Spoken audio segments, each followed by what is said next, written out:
Welcome everyone. I'm Shaila Rao Mistry. I'm the Advocacy Director for WG, and I thank all of you for making time to be here. Next, I know it's difficult. We have a lot of things going on, juggling as we discussed, but I do appreciate you making the time. Next slide, please. So today's webinar is on advocacy in a changing world, pushback against the pushback. That's our theme.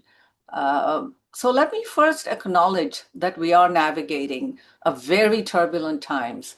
Much has changed in 2025, and every day, as we just shared, new things are happening in terms of society, in terms of education, economy, politics, technology, and artificial intelligence. And we know that these changes have all disproportionately impacted women and girls. Older women always need to remember all of us, and marginalized groups. Nonetheless, our WG focus is unwavering, even as the landscape changes. So through advocacy, we translate concern into action to inform, guide, influence decisions at every level, from the community level to state, to national, to global institutions. Next, please. So what does this mean for advocacy? How do we function in the face of these challenges? This year, we have, as all of you may know, already embraced a paradigm shift, looking at issues in an interconnected way. So be it education, be it health, technology, economic justice, violence prevention are no longer separate silos. They never should be, but sometimes we do get into our silos. And our solutions must reflect the intersectionality between them. So as an example of this permeation through all the different areas, technology impacts all spheres of our lives and brings benefits, opportunities, and, as we know, risks. Of course, we advocate for access, but we also insist on safety, ethics, and equitable inclusion in the development of AI, digital education, and cybersecurity. And of course, our AI resolution, which we passed in 2025, reflects this. Next slide, please. So advocacy is more than just oral statements or petitions. I think all of us see it as care in action. Starts by understanding the lived realities women and girls face and recognizing these challenges and translating them into evidence-based action. It's always about action. For example, to address barriers to digital education, we combine lived experiences and stories with data to inform policymakers and propose solutions that are effective, realistic, measurable, and actionable. And this applies equally to all our priority areas, of course, to violence against women, trafficking, etc. The example I always give is that of young women who enter technology, artificial intelligence, coding, so on, how they are harassed in the workplace. More of that later. Next, please. So before I get into our priority areas, I'd like to share some global context, which is now more critical to local, state, and national advocacy. The influence cuts both ways, and I'll spend a moment on 3 initiatives that are currently ongoing. The first, which many of you may already know, is that of UN 80, which was launched last year as a reform initiative to systematically improve its own coordination, efficiency, and responsiveness. We know that already 19% of the staff have already been cut, and funding has been heavily diminished or is under threat. Although as a sliver of hope, there is a bill in progress, which is proposing new source of funding. So UN 80 is an opportunity for civil society organizations like WG to become partners in shaping global policies. Aligning our advocacy with these reforms enhances our impact and effectiveness, particularly in addressing the growing challenges in all of our global issues and our priority areas. CSW Revitalization also was launched last year, designed to audit the CSW process, including measurable impact and accountability, and hopefully access as well. Similarly, the GAP, Gender Equity Accelerator Program, also does the same. This is not same as the campaign, which many of us participated in, which 15 years ago, which led to the establishment of UN Women, which is also under threat. So, as one of the largest global assemblies of member states and civil society, CSW seeks to influence and advocate for policies aligned with SDG priorities, which are close to our heart, and also to critically connect us directly to global standards. And by default, we're part of that. And the last initiative I will also mention is Advocacy Without Borders, which is shared learning and collective voice. And many of our priority issues stretch across the globe, not just in the US. Strategically, the future of advocacy lies in our collaboration with others to ensure that our voice is heard. The premise Advocacy Without Borders embodies our approach to connect local action with global advocacy on the same principle as all of our GWI connection. Again, here, technology has amplified our levels of global collaboration and enabled shared strategies and messaging. Through the technology, we remained informed of discussions and actions at UNCSW by member states and civil society. We get effective participation or more effective participation and leadership on global initiatives. So the instant messaging is up and down the food chain. Just this morning, I heard about changes yesterday in connection with UN announcements made yesterday in reference to UN Women and the UN FPA, but I won't digress on that. We'll discuss this later. So this is the global context. Next slide, please. Much to say. So next, I'm going to address most of our priority areas with a quick update on each, a very quick update on each. And I've also included a couple of other issues that are pertinent for us. So the first one is technology and artificial intelligence, both of which is a double-edged sword. Creating opportunities, as we know, we're here because of it, but also widening existing inequities. Women remain underrepresented in STEM. So despite more young women going into higher education and university education in STEM, only 28% of STEM workforce are women. Only 24% of computing roles are held by women. Women experience 3 times higher rates of online harassment. I suspect it's much higher than that, probably 10 times. Or even more. And of course, we know, and I suspect this number is still a little low, 18 million lack broadband. And I know WG did some work on this in a town quite on my doorstep in Riverside. So women do remain underrepresented in STEM. So particularly in the areas of coding and artificial intelligence development, which limits our access, continues to restrict participation, and more so in rural areas or amongst marginalized communities. As I mentioned, online harassment and cybercrime are rising disproportionately, affecting women, children, and of course, older populations. So it's critical that we engage policymakers, raise community awareness on this aspect, and promote equitable access, digital literacy, and safe participation.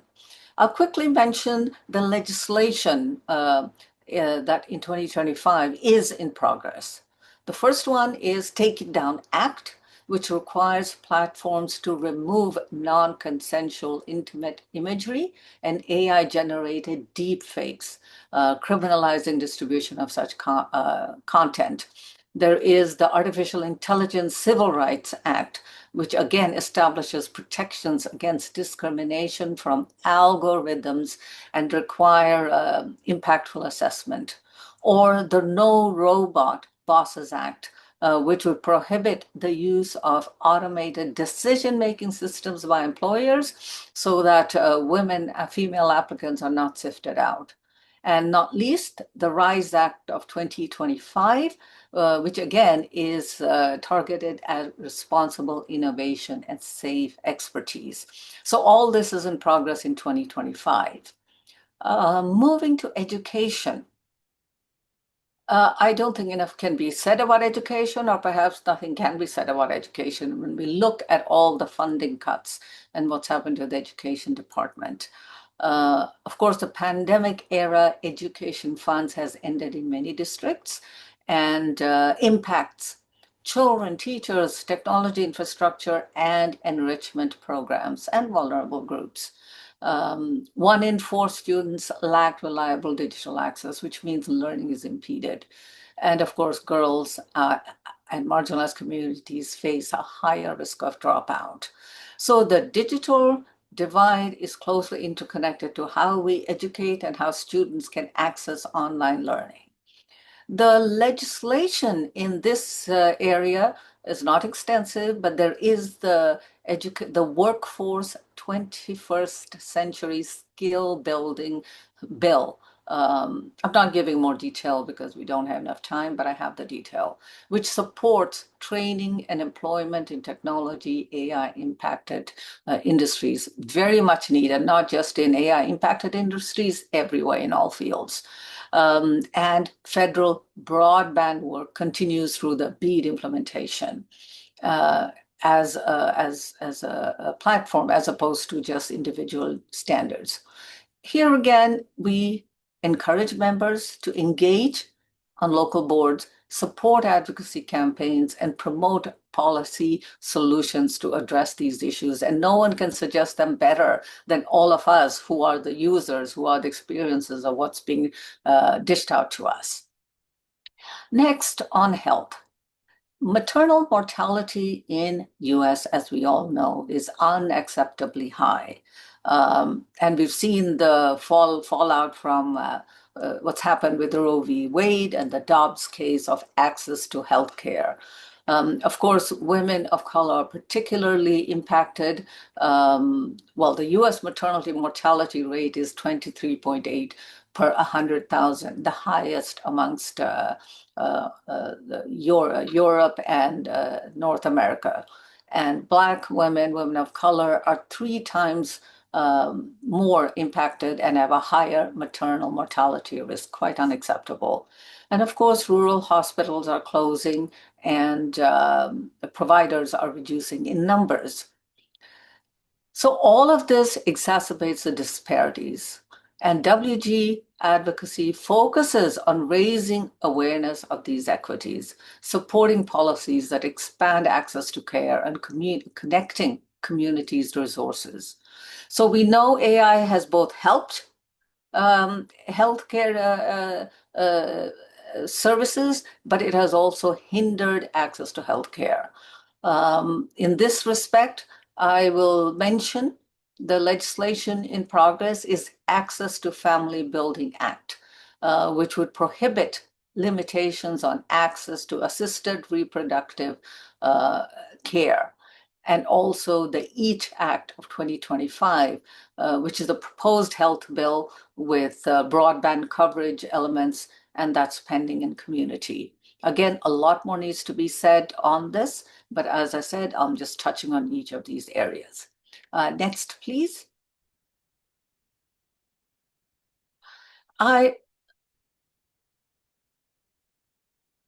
Sorry, Susan, next, please. Slide 7. Yeah, it's not letting me. Hold on. No worries. So I can continue speaking, but this is There we slide go. 7. Oh, thank you, thank you. So I've included economic justice as it's not one of our W priority areas, but I just wanted to bring the linkages between that and everything we're discussing. So economic inclusion limits choice and stability. Women, especially of color, vulnerable groups, face systematic barriers to finance, investment, and entrepreneurship. Even basic banking is prohibitive to many women, including, as an example, for female applicants applying for a loan, they are facing higher loan rates, up to half to 1%. Their access to banking is also limited, and in some areas it's not safe for them to go to the banking, and they have not do not have the opportunity for mobile banking, etc. Again, that's where the education comes in. And also, women earn 82% of men's wages. I suspect it's much lower in many areas. And women receive only 2% of capital funding to start a business or to buy a home, or all of the reasons loans are needed. And there are high barriers to small business loans for women. And as we know, the trend in the last 10 years, 20 years even, that women are resorting to start their own business because of the corporate structure that excludes them in so many ways. So our role here is to influence local and federal policies, to raise awareness and support initiatives such as microloans for much needed car to take your kids to school, or roof repair, basics such as this, and offer mentoring programs that strengthen women's financial autonomy. Financial autonomy leads to all of the other equity areas that we discuss. So in terms of legislation, what we've had in 2025 is Paycheck Fairness Act, which strengthens remedies for gender-based wage discrimination under federal law. It's still in progress. All of the legislation I mentioned are still in progress. Some might have been passed as we speak. Next, I'd like to address trafficking, which is indeed a WG priority issue. And as we know, trafficking has grown exponentially and persists as a crisis. As an example, 20 years ago, UN Internet Governance Forum launched WSIS, World Summit in Information Society. And at that time, this was in Tunisia, where I was invited to speak and so on. At that time, we brought up the issue of human rights and the internet. And in a 4-day conference, we were given, I think, 20 minutes to address these issues. I was one of the speakers. And following that, we wrote and I co-authored the Charter on Human Rights and the Internet, and we were addressing the trafficking issue, which even then was a crisis, but Internet has exacerbated, enabled trafficking. So economic vulnerability, lack of education, digital recruitment is at risk, and our advocacy should combine community-level prevention programs with lobbying for protective legislation, survivor support, and awareness. And here, the legislation in progress I can mention is International Trafficking Victims Protection Reauthorization Act, which addresses prevention and protection. We're not sure how strong they will be, but they are there. And the Frederick Douglass Trafficking Victims Prevention and Protection Act, also in progress. Next, I will address violence against women, also a WG issue. And violence against women is growing and continues to limit safety, autonomy, and participation. So 1 in 4 women experience severe partner violence. Digital abuse is rising amongst children, women, high-level women politicians, and media, women in the media. So the crisis situation is on the increase. And our members can support survivor groups, collaborate with local organizations, and advocate for comprehensive legal protections. So much of the 2025 VAWA work is in appropriations and funding. So, and of course, the reauthorization bill has not yet passed. Much more is needed. I've mentioned all the legislation. It's something that we can monitor, influence, testify, and shape by reaching out to our own Congress members, congressmen and women, and also locally. There are significant legislations happening at a state level. Um, and of course, through our working groups, which we're very proud of, we have several all working in these areas I've mentioned. Next slide, please, slide 8. So what have we done so far? What are the tools we provided? What actions have we taken? So WG strives to equip members to care. Well, I think we all care. That's why we're here. Be informed, be connected, and act effectively. On the side of legislative updates and briefings, we do this through our website. On our website, we've got the roadmaps to advocacy. I think there are 3 or 4 different modules. One that tells you what is advocacy, next how to go about it, third what you can do, and fourth is strategy. These are on our website and of course through our regular articles in the Flame. We keep our members up to date on our priority issues, what's at stake, where engagement is most needed.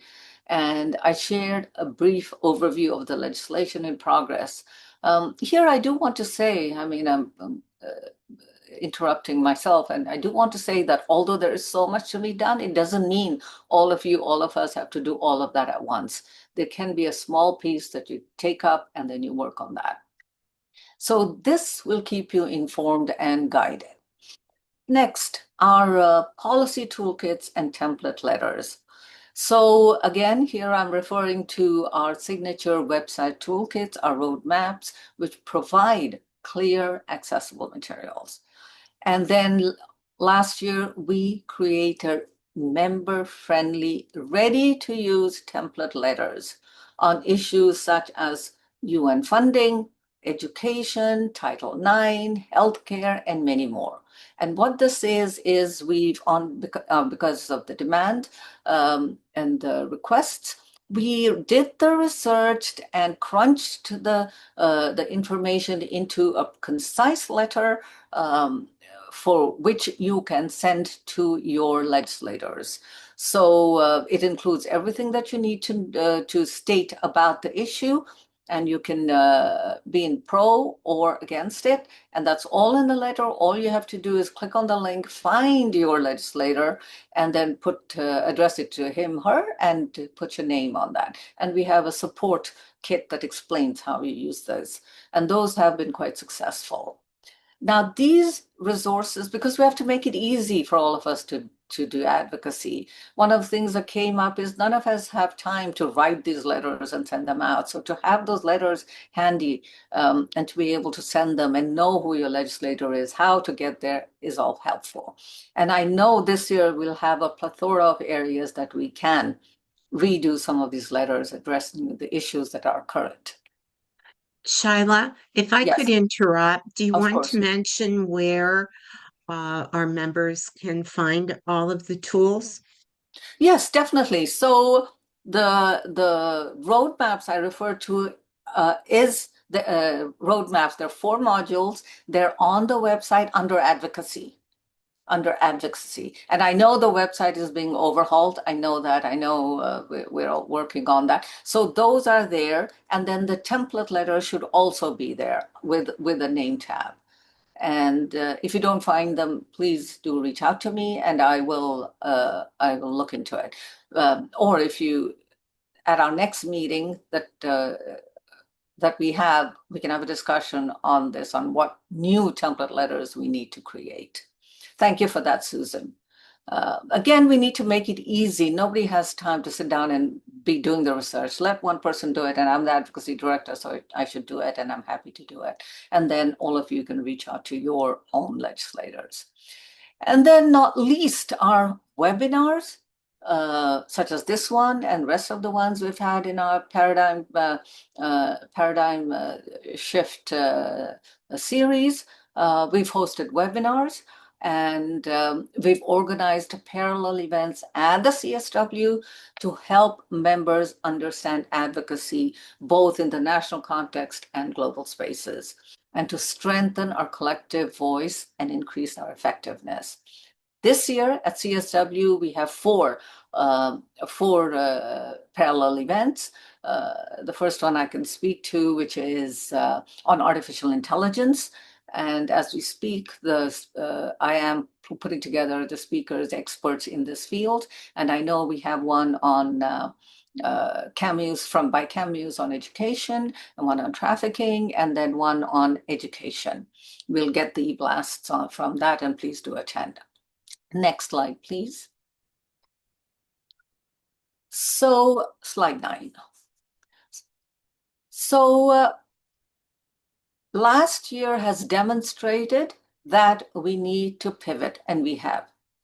Yet, we cannot abandon the bedrock of advocacy, which is influencing our decision makers and raising awareness amongst our members. It is indeed a bit of hurry up and wait, period. But we need to still advocate. Number of ways: contacting legislators on key issues, raising awareness in schools and communities, supporting evidence-based policy, educating others about women's rights, changing mindsets. So practical advocacy happens when members leverage these tools and their own influence and power. Yes, we all have power. We are citizens, we are members of a community, and we need to express our views. We need our members to send letters on all of these areas I've mentioned, to mobilize community support, and to bridge local action to national action to influence policy. And part of that is providing support evidence through expert position papers, by educating ourselves and others. And here, I will also mention that our legislators, our decision makers are probably as much in quandary this year as we are, because they themselves do not know which way to turn. So it's actually a good opportunity for us to express our voices. So the more of us that do so, what will happen is they'll say, wait a minute, this makes sense. And then suddenly it comes back at you as though it was their idea, which is fine, as long as we see some action.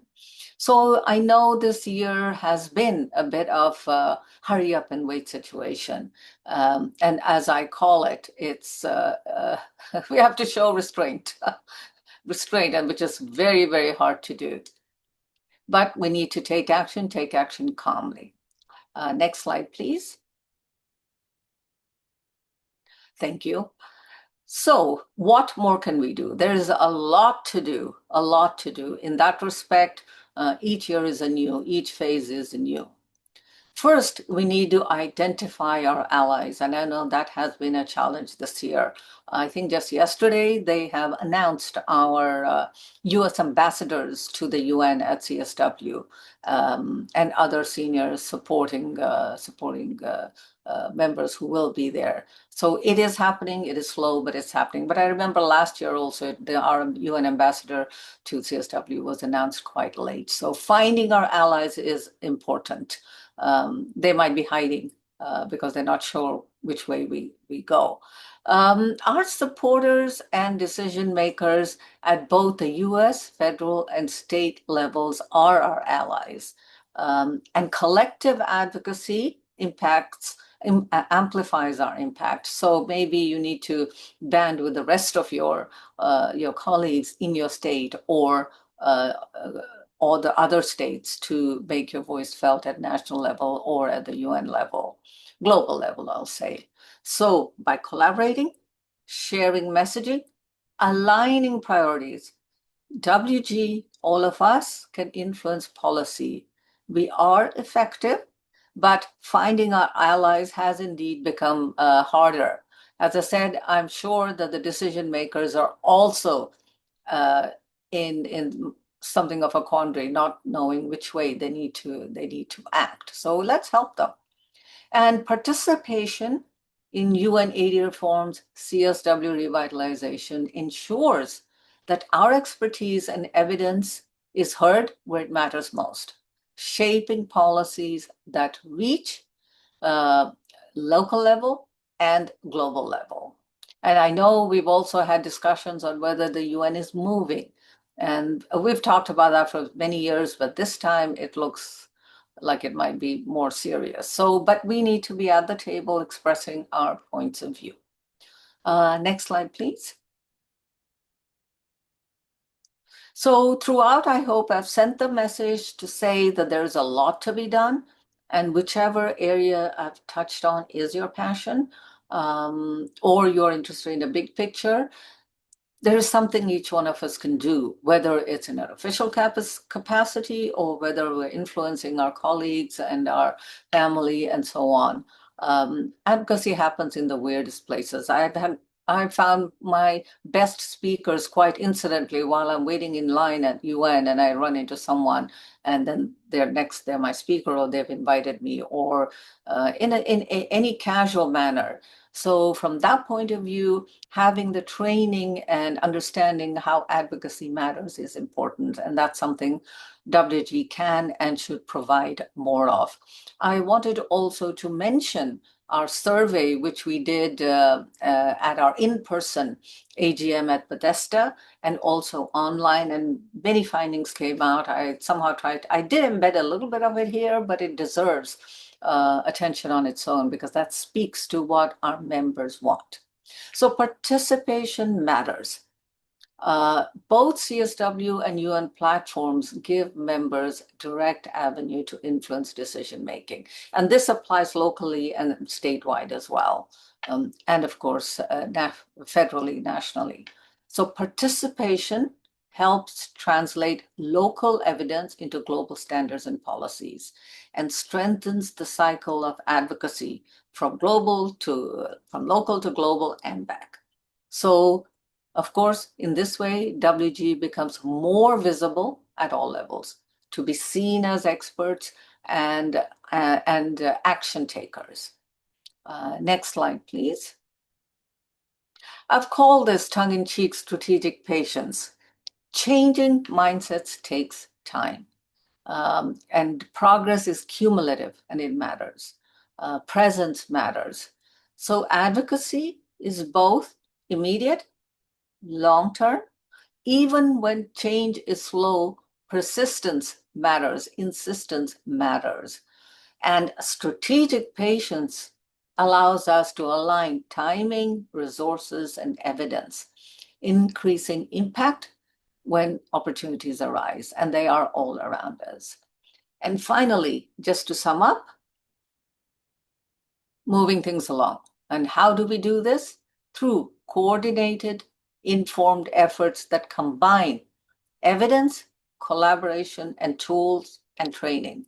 And advocacy will be more impactful. And hearing your voices, telling us what you want us to do, that's so important. We need all members to take a small piece of action or just participate by being here, listening, learning, and letting us know what your position is. We need to increase our visibility. We are a volunteer organization, so every little bit that we do helps. We need to identify our allies for taking action. Change is possible when every member, every campaign, every voice contributes. And together we make advocacy meaningful and lasting. So the times have changed. Our priorities have not. Our action also does not need to stop or be held up for our current trends. With this, I invite you all to join us in our advocacy efforts and let us know how we can support you so you can support us. And once again, I thank you for your time and for being here. Thank you, Susan. You are welcome. Does anyone have any questions? There's actually three things in the chat. Let's go Uh, look. let's see. Um, Jan would like to know what was the robot app. Uh, I do not see. Is Jan here? I'm just trying to find Jan on the Yeah, screen. she said she just had to leave, I think. Oh, she said Oh, she well, had to go. yeah, no, that's an excellent question. Basically, what's happening is the artificial intelligence is making the decisions. For example, the Robot Act refers to the artificial intelligence which is being used to sift through applications or any service distribution to in the employment field, for example, sift through applications, sift through any kind of material to make decisions. So if we've got applications and women are in the application, they can very easily be sifted out for the wrong reasons because the artificial intelligence is coded 98% by men, and the bias is built in. So we are going backwards in that respect, that the bias is written into the coding. So that's why it's so important that we have more women participate in that coding. So that's what the Robot Act is. Basically, if you put in for something, you can get excluded simply by a machine that has algorithms based on which it excludes you. And Jeanette reminds us that, all right, where are we here? With regard to trafficking, torture, and violence against women, listen to the survivors. We have our ears and advocacy on the ground and in backing legislation. Our allies are very informed and working closely with survivors. And Jeanette, if you would like to just uh, tell us a little bit about um, your webinar that, or I mean, your CSW session you're going to be doing. And I should mention, when Shiloh was talking about advocacy, Jeanette was actually invited to the um, news conference or the demonstration with the Epstein survivors in Washington. So we certainly had representation there. Jeanette? Well, yes. Hi there. Um, yes, in Washington, many of the survivors were there, and we're still pushing for the release, and we're still pushing for various legislation to address this. But, upcoming in the flame, I will have a full information, as we've already put this out once before, on the upcoming CSW panel, and that our allies in Nova Scotia, Jean Sarson and Linda McDonald, and focusing on that work on torture, which has really, really gained a lot of recognition worldwide, because torture in the lives of women and girls and others is a reality. And it's actually getting worse. However, we have more and more survivors coming forward. We see more and more US states passing legislation on torture and actually using those legislative tools to address what is happening. So look for that in the flame. And when you see that in the flame, please share widely, is what we need you to do for that upcoming panel. This is the one and only women graduates panel that we have, given the rules that we can only have one per NGO. Or in person, that is. So I expect that we will see other panels that are going to be online come up. But I'd like to defer. I see Linda McDonald's on the call today, and I'd like her to speak to some other really important things that are happening and how we can join in on worldwide advocacy. Linda.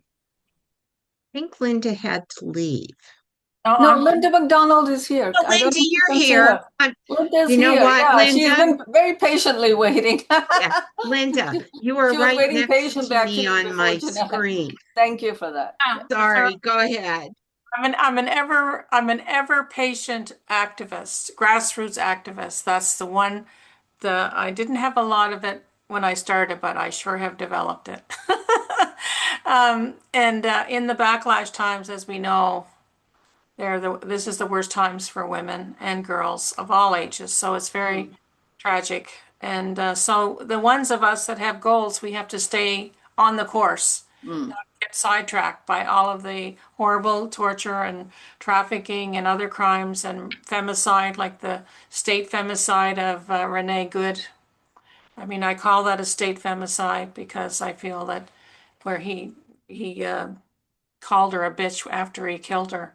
I don't think you have to have much more proof of the hate that he shot her with. Anyways, so what a group of us have done after we were in Brighton in England at a feminist conference is we sat down and decided that we wanted to start a network against non-state torture. And our launch is going to be on February the 3rd. I can put the Zoom link in the chat and you're all welcome to come. Please And do. I'll put the flyer in as well. And we have a goal next year in Lisbon. We're going to have a conference. So anyone that's interested in working on non-state torture globally, we have goals of data around laws and promoting legislation in different countries, and also promoting the healing of women who have been non-state tortured. So we have some long-term goals, and we have over 40 women that have shown an interest in it. So that's pretty exciting. And considering that at one time people thought Jean and I were crazy, I think we've come a long way. But you have to have a sense of humor too. So I'll put those in the chat, and thank you so much. Linda, thank you. And thank you for being a patient activist. Edith, did you want to ask your question or would you like me to read it? I'll ask it. Sure. I really am not fond of AI. But the other thing that's really bothering me is where they're choosing to put some of their data centers. I live in the driest state in the Union, and they have two of them planned upriver from me. Um, and when I did some figures, I found some figures on the internet. I could irrigate for what they do in one day, a use of water, 507 acres for a year. Mhm. Wow. And then I got to thinking, well, how much for the whole year? And I started realizing they could almost irrigate almost all the alfalfa acres in the whole state of Nevada. Yeah. Mm. And And we're it's, already in a situation. I mean, this has got to be bad. Other places, what Mhm. about people being able to live? You have to have water. Yeah. Yeah, that's And a the Edith, other concern we too haven't, is, yeah, may I, we yeah, haven't the come other on concern, Kentucky. right. may I respond to that, Susan? Yeah, sure. Yeah, I agree with you fully, Edith. The downside also, which is not as well known to all this technology and AI, is that it consumes a lot of natural resources, water being one of them. So there is a sweet spot where we can use it for the benefits that we need. Like, for example, we're using it right now, but also trying to limit some of the areas that it may not be needed, or some of the Exactly. areas of harm. I'm sure most of you or some of you have heard of the movie called Adolescence, which was made, it's a series called Adolescence, which was made in the UK and then debated in the House of Commons. It was that serious. It's regarding an 11-year-old boy in primary school that through bullying and AI influence was led to stab to death another 11-year-old girl. Actually stabbed to death, I think 13 or 16 times. So this is what AI is doing. And about a month ago or 2 months ago, we had the example in the US of a young man who through AI was encouraged to commit suicide. So that AI is befriending him, talking to him like a therapist, saying, I'm here to help your goal of committing suicide.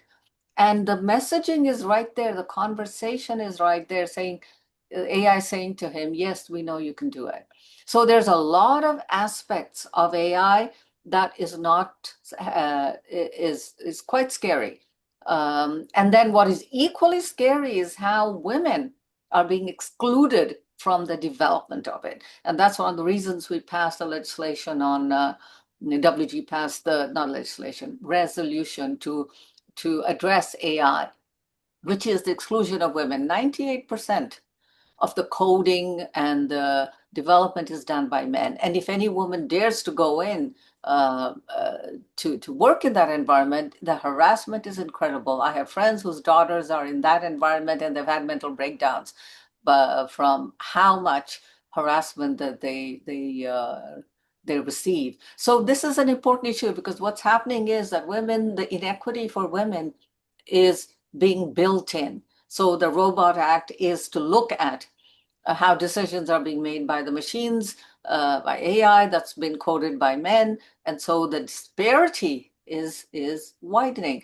We need Well, to be it aware seems and like we we need to need do to slow something. this down and consider all aspects Yes. because you could make certain environments here unlivable with no water. Yes. Yes, absolutely. So we have to see what are the benefits, and like the solar panels, they're not as beneficial as we think. When we drive through the desert, I live near a desert. You see the solar panels, the amount of natural resources needed to use the solar panels is incredible, and that price is not well known. So that's why the advocacy is as much making people aware, as much informing decision makers of the kinds of points of view you have, and you bring that to the table. Mhm. I agree with you. Thank you, Edith, for your question. Yes.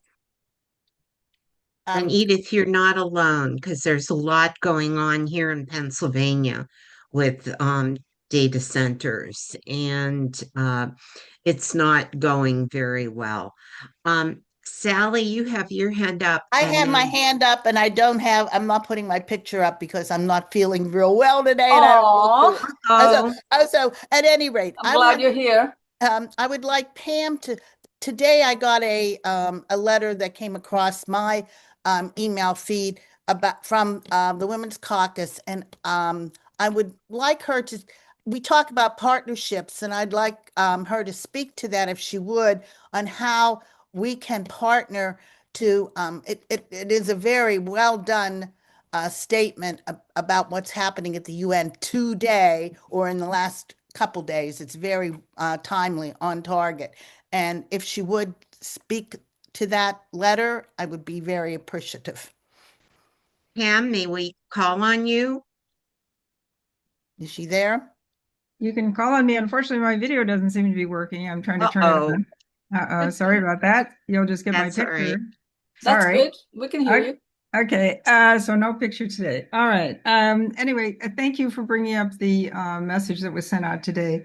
Basically, what the message was something we're going to be sending to Mr. Rubio, also to Mr. Waltz at the UN, etc., which are basically to call attention to the change in policy which was announced recently.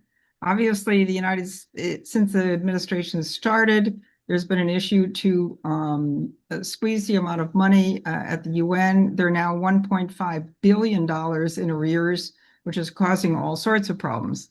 So that's sort of where the administration began. More recently, at the beginning of the year, they announced that they were going to be withdrawing from 66 various organizations, 33 UN organizations and 31 other international organizations that we all know the names of, and they're very well-known organizations, including UN Women. On top of that, besides the withdrawal, in December, in the middle of December, just happened to be on the 19th of December, which was the day the Epstein files was supposed to be initially done. The State Department under Rubio sent out a very long message that basically said, guess what, folks? We just want to let you know that we're no longer going to endorse a whole slew of things that had previously been endorsed by the United States. And that included, a list, it was a laundry list of about 90 different things. And all of them because they decided that they were not useful anymore and they were just sort of performative. In other words, they were not going to support the rights of indigenous people. They were not going to support the Second Assembly on World Aging. They were no longer going to support the rights of children. They were no longer, I mean, the list goes on and on. And so that's what the whole thing was about. So it wasn't just about withdrawing from, no, it wasn't just about funding, wasn't just about that. It was just the whole idea that we pulled back on everything, all of the goals, all the values, etc. So so my feeling was basically we need to make a statement. We need as organizations to contact the State Department as well as the elected representatives. So we'll be sending them along.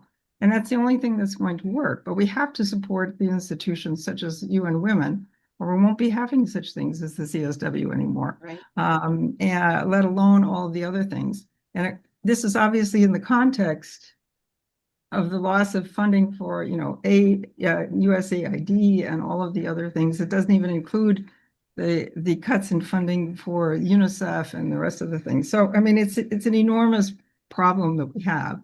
And it's only going to be through concerted efforts and people standing up for organization that it's going to work. That's sort of where we begin. We really begin by making statements to make sure that people understand and contacting our representatives. And that a lot of the things that Shala was mentioning before. So that's sort of yeah. where we are. And I just want to say thank you. I think that's important. I think if we are going to CSW, we need to have some get together and do some strategic discussion there about how we all can help each other advocate for, because this is we don't have time now. We need to move on this, and we have a perfect opportunity. So thanks, Pam. Okay. So Yes, Pam, if I can thank you. thank you, Pam. Mhm. Susan, if I can just add to that. So at CSW, I am a member of the core group for North America and Europe caucus. So we will be having two sessions.